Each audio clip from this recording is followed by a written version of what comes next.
Welcome everyone to this episode of Viruk and Jeb Have Fun with Rockets. Now, if you watched the previous episode, you'll know I completed a challenge which was to deliver this Rocamax X200 32 fuel tank full of liquid fuel, but no oxidizer, into orbit. And this came from a contract that Aylwick had in his Let's Play, which was to do precisely this. So I thought I'd accept the challenge and see if I could do it. But Aylwick wasn't satisfied that we had actually completed the challenge because his contract required us to dock a tank of liquid fuel and oxidizer to a previously launched grey tank full of just liquid fuel. So I thought in this episode we could try that second challenge. Now, to make it a little bit more accurate, I've moved this first tank up to an orbit of 160 kilometers, which was the orbit that Aylwick's station was in. So what we have to do now is build another craft and dock it to this one. So let's get cracking. So this is the A1, this is the original craft that we launched into orbit, and it was the one that had just 1440 liquid fuel in place. Now we have to send up oxidizer as well, so let's get that in there. Notice that we have set both of these tanks' fuel valves to off so that none of the fuel will drain from them, so that's part of the challenge sorted. The next part of the challenge is the docking part of the challenge, and we've just made a change, and that change will change the centre of mass of this part of the vehicle when we're trying to dock it, and that's going to be quite important because we may end up with an unbalanced RCS set of thrusters here and here, which will cause our craft to rotate instead of translating. So let's get our RCS build aid up. Now you'll notice that at the moment we have a relatively small torque here, up here on the right. It's a torque of 0.784 kilonewtons. So that's quite small, but at the moment in the garage, so to speak, we still have a full lower tank of liquid fuel and liquid oxidizer, and we're going to have burnt some of that by the time we've docked. So let's simulate, let's say 2/3 of that having been burnt away. And now you can see, if we close in a little bit, you can see here we have some rotational torque that's actually going to try rotating our craft rather than translating it right, as we've set the RCS build aid up to show us. So we need to reposition our RCS thruster blocks, and I'm going to reposition these ones here at the bottom. We need a set of 4, so let's make sure we have that set to 4, and then we need to adjust the position of these blocks until the circle disappears and that torque number on the right gets as low as possible. So let's just keep moving up. So 0.1, keep going, 0.01.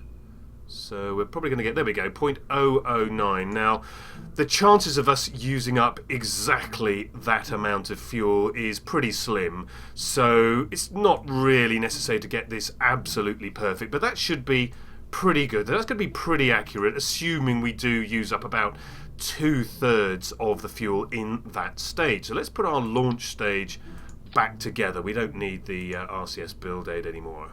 But let's have a look at the rest of our craft, and I'm a little bit concerned that the thrust to weight ratio is a little bit on the low side and our total delta V is a little bit on the low side.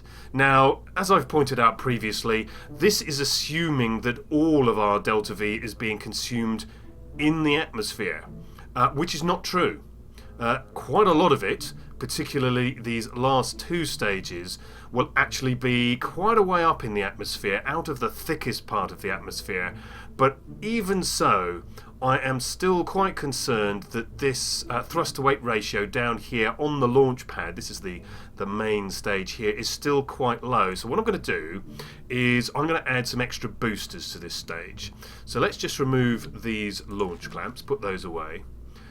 go into the structural parts list and find these TT70 radial decouplers, and let's put a couple of those on the base here. And we're going to put some SRBs.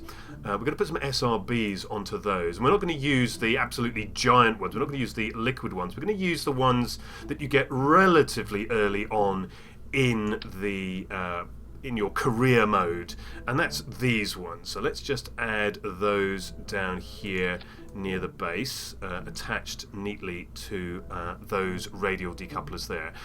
We need to check our staging as well, so let's put those decouplers going first and move our solid rocket boosters into that first stage. You can see we've now got 1.58, almost 1.6, so that's a lot better in terms of thrust to weight ratio off the pad.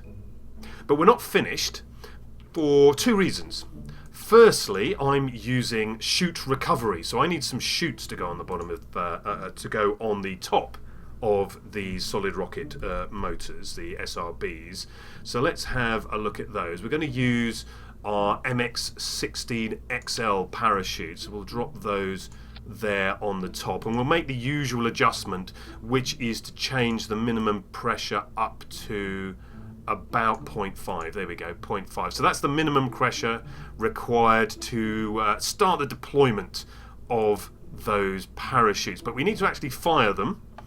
We don't want to fire them down here in the bottom stage. We want to fire them when the stage is deployed. So let's correct that. So that's now done. But we do need some space tape.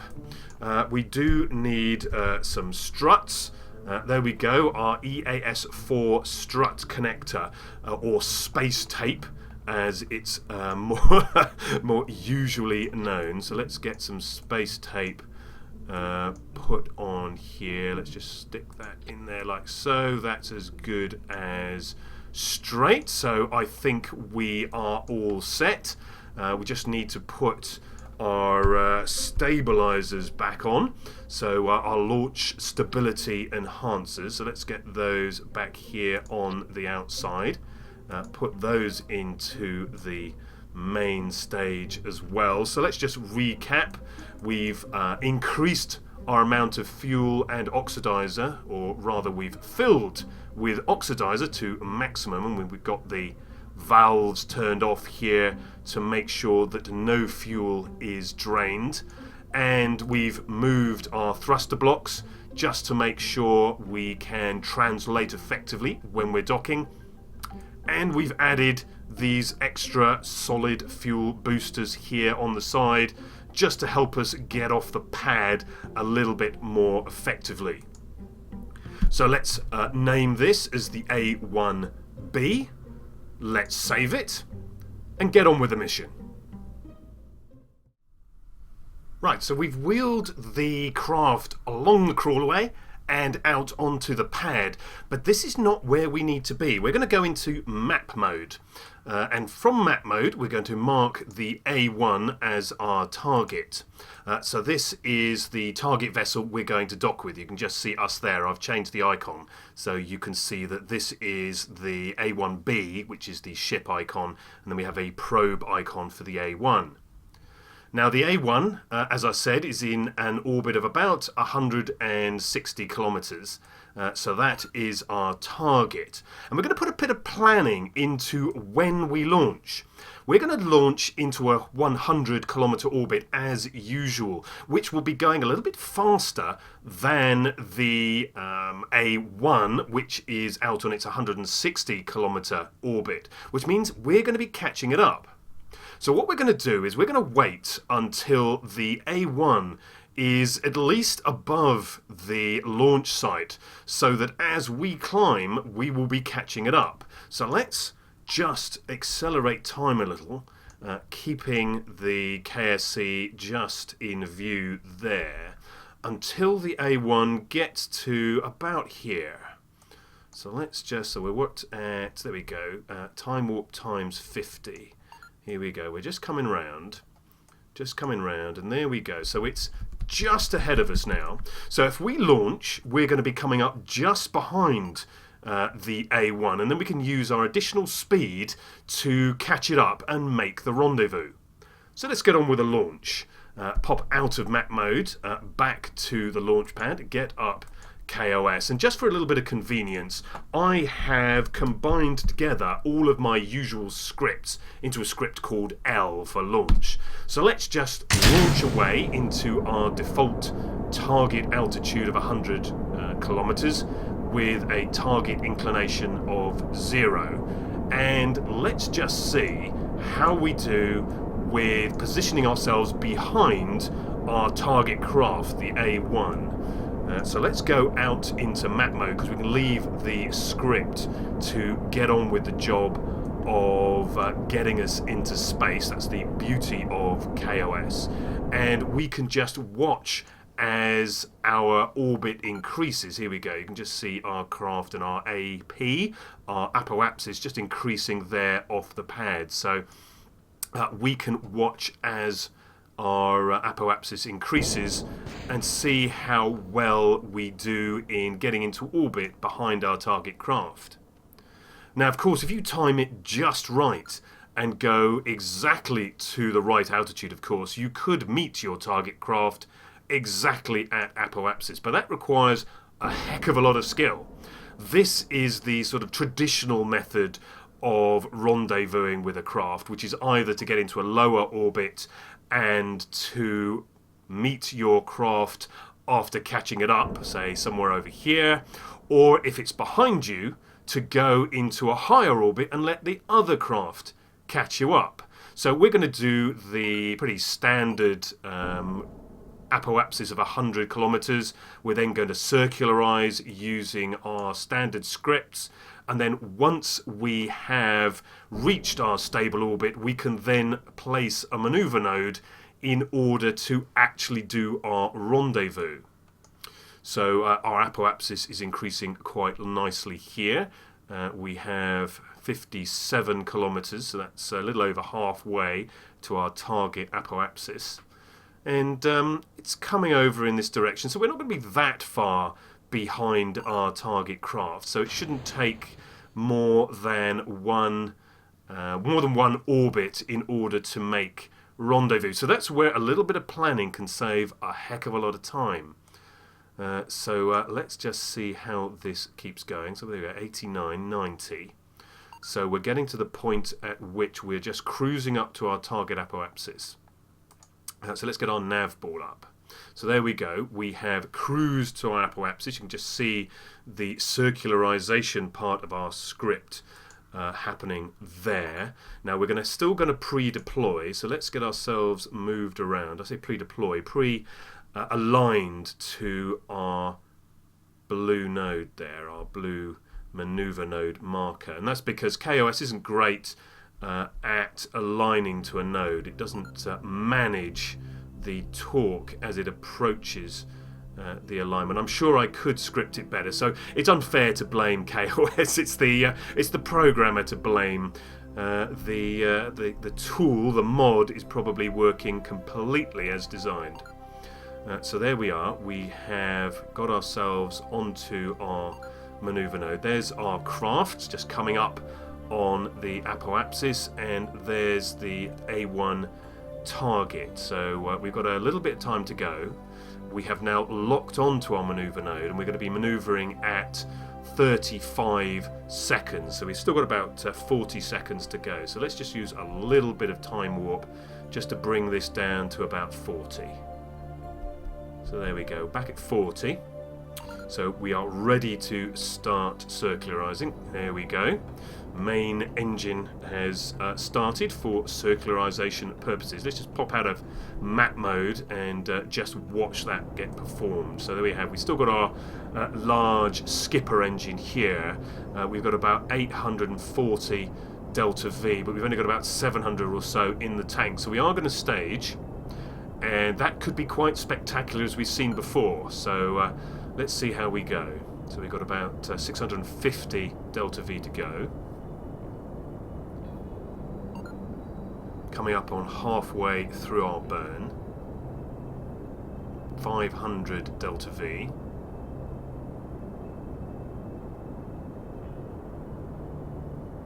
350.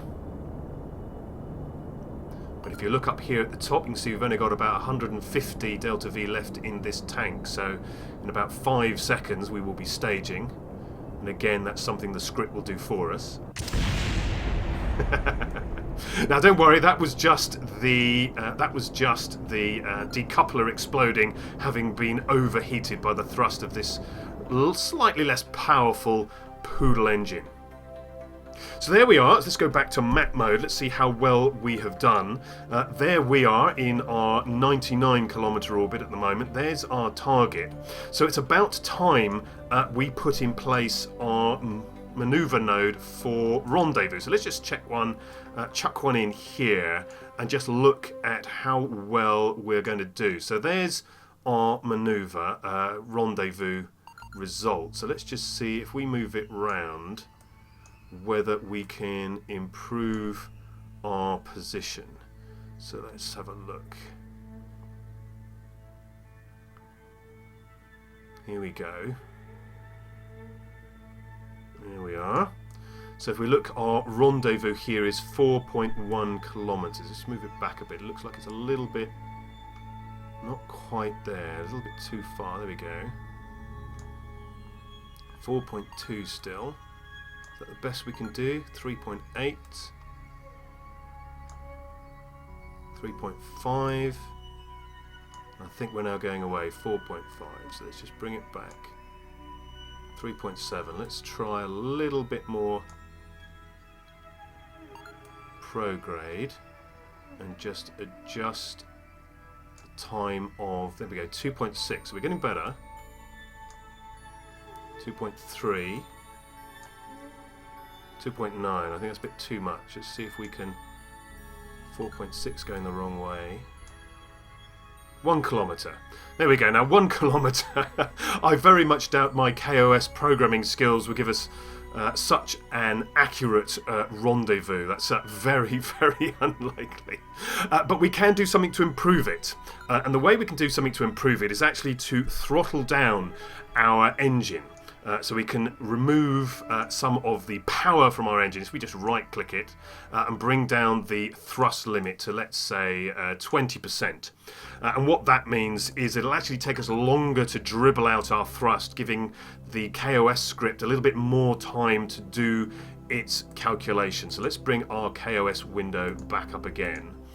There we go. So if you have got to do some quite small changes in Delta V with a very powerful engine, do think about dropping the thrust limiter, because that will give you a little bit more flexibility and time to carry out your maneuver.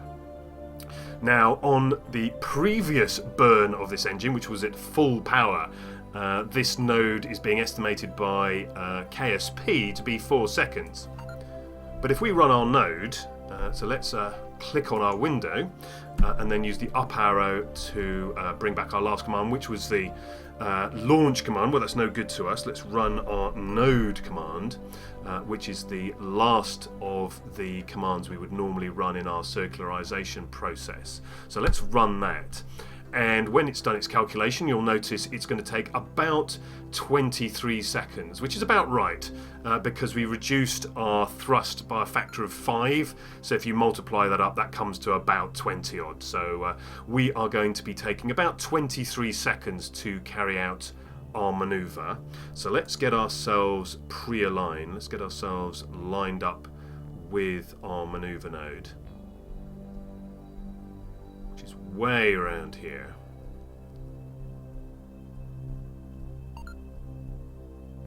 There we go. And we've got almost 11 minutes, so let's just use time warp to bring this down to our first time marker, which is 72 seconds, 1 minute and 12 seconds, where our script will lock on to our alignment. So let's bring that down to about, let's bring it down to about node in 2 minutes. That'll give us a little bit of flexibility for just controlling our arrival at our nodes. We've got 8 minutes now, so it's just gone down to 7.5 minutes. 6 minutes, 6.5, I should say. So there we go. 5.5 minutes. Round on the dark side of Kerbin now. So 4.5 minutes.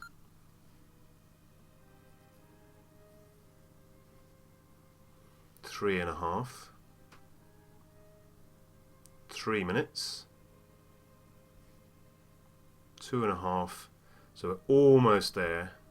There we go. Let's just bring us out of warp and just finish off pre-aligning. We just drifted off just a little bit. So 1 minute and 43 seconds. Let's just use time warp to bring us round to 1 minute 12, where our script will lock on to the maneuver node. Here we go. Slight movement in the nav ball just brings us locked on.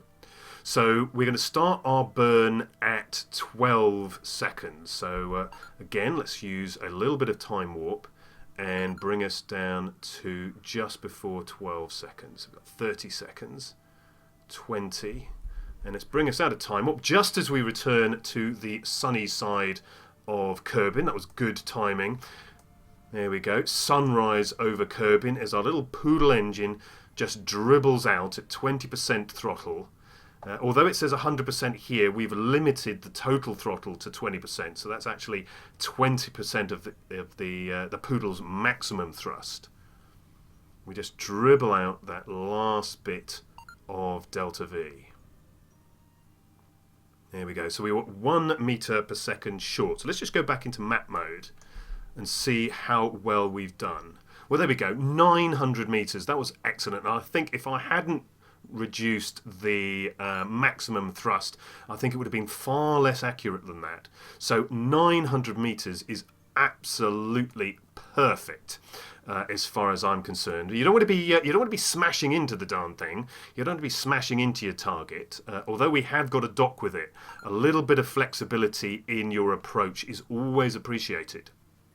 So the next thing we need to do is just finish our approach. So what I'm going to do is just click on there, click on the blue line, and just warp to here. So that'll bring us around until we're just coming into range of our target craft. Let's close that window. We won't need that now because we'll do the docking manually. You can see we are pretty much on top of each other now.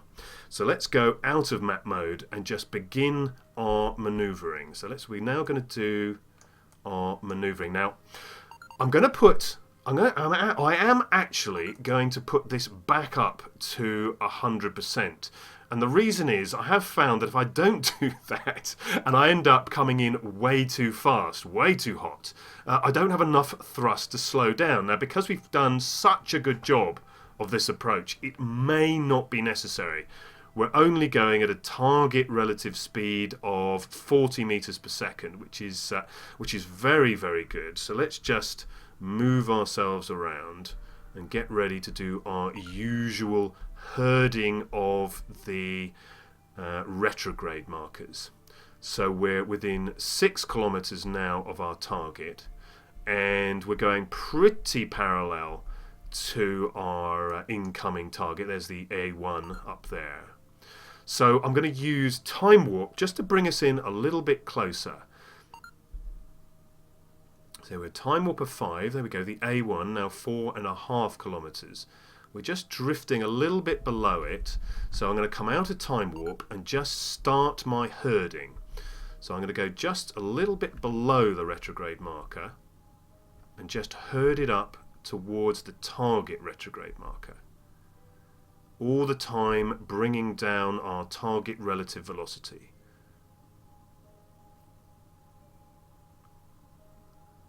So we're at 25 meters per second. Now just down to 22, and we are 2.7 kilometers away. Let's bring myself back. Ready to do our next maneuver. Now if you want to guide, your speed here should be about 10 times the figure here. So 2.2 would be 22 meters per second. Just gives you a rough guess if you were looking for a way to measure what your speed is and your relative speed is and how successful you're going to be. So taking that into account, let's just start herding again and bring down our relative velocity to about 18 meters per second. There we go, 18. So that's herded. And 16 meters per second at 1.6 kilometers. So 1.5 kilometers, and we're going pretty much straight backwards, straight towards our target. So do a little bit more herding and a little bit more reducing our velocity. Just tiny bit of thrust, just puffing out a little bit of thrust and just pushing that retrograde marker. So we're down to meters now, so that should be 10 meters per second. So let's just start slowing down. Not much herding to do now because we're going straight backwards. So just keep herding the two markers together.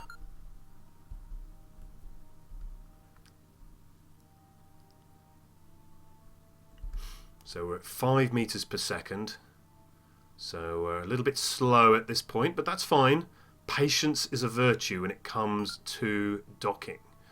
Certainly don't do it too fast. Slow is good. That's all I can say. Now you can just about make out our target now. You can just about see it. The actual target itself as we come to 660 meters away. We're just sliding just beyond it, which is fine. Like I say, we don't want to come smashing straight into it. We do actually have to maneuver around and get ourselves docked together. So a little bit of lateral speed is probably okay. So 5.6 meters per second is about right. Let's slow down a little bit more and get a little bit more herding going. There we go, 3.2 meters per second at about 500 meters to go. Now in terms of when to actually drop into docking mode, to actually start your docking, anything under 100 meters is probably close enough. I tend to get to about 40 odd meters, just because I'm getting a bit impatient. So we're getting to about 400 meters away. You can start seeing the grey tank itself now, just underneath the A1 marker there. We're only going at 3.3 meters per second, so that's a nice slow approach.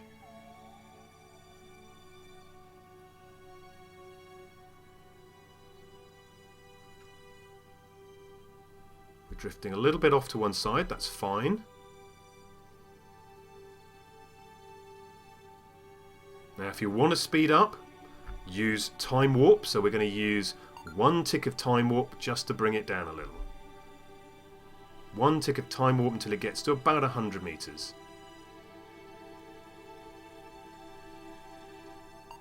There we go. So 1 tick of time warp, we're drifting just behind it, but I am going to bring it down, right down.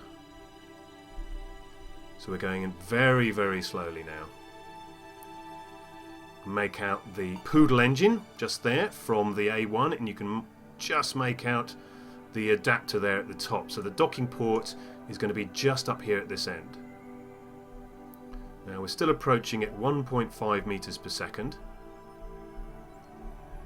So I'm going to kill that off when we get to about 50 meters.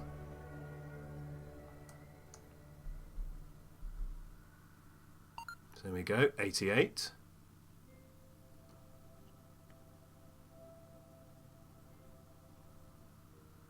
Down to 75 meters now.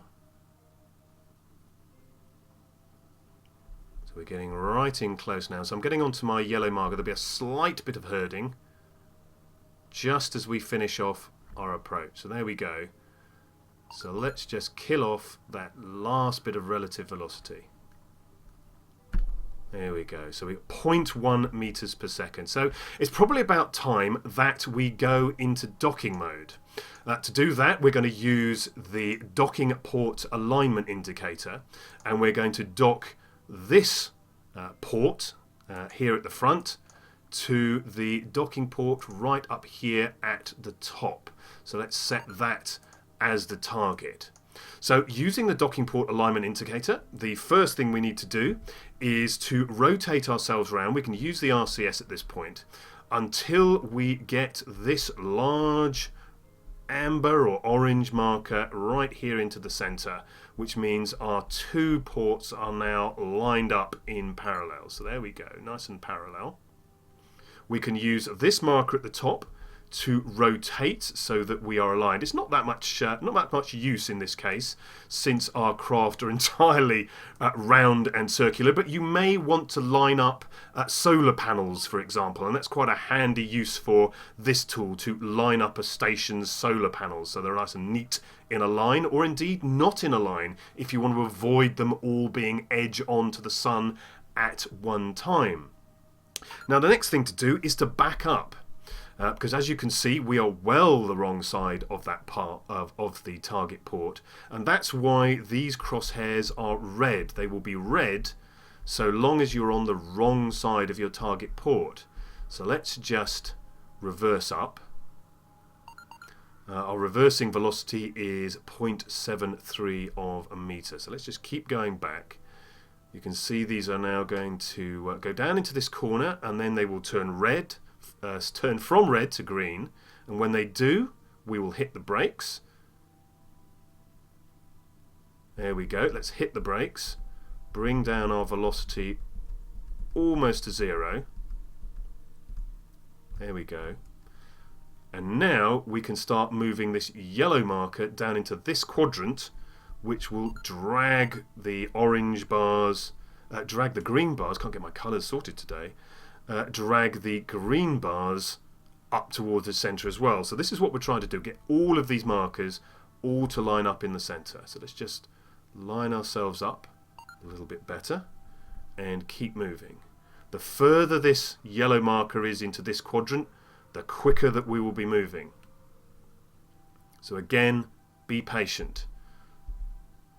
So we're gaining very much in this direction, so let's bring our yellow marker much more towards the center, but we can come across more because this has a long way to go. That represents this distance up here. So we're bang on the vertical line now.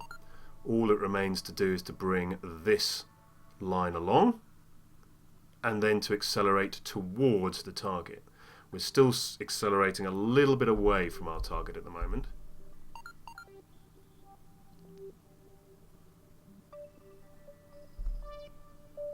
So just managing the vertical position of the yellow reticle there, just to keep this green line all lined up.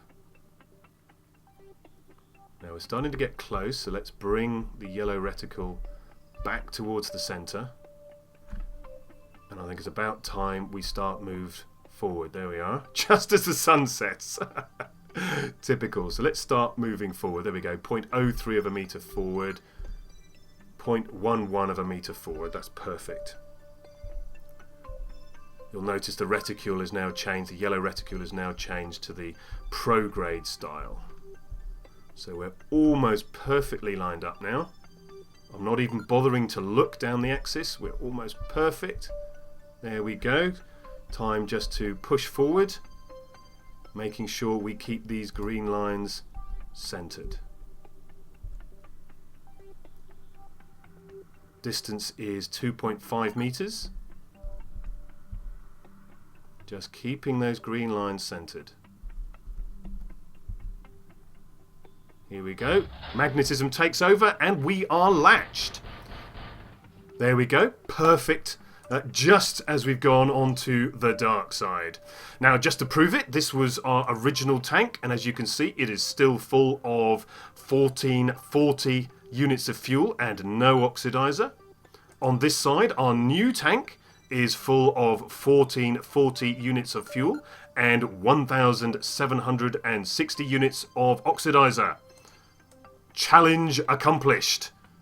I'll see you in the next episode.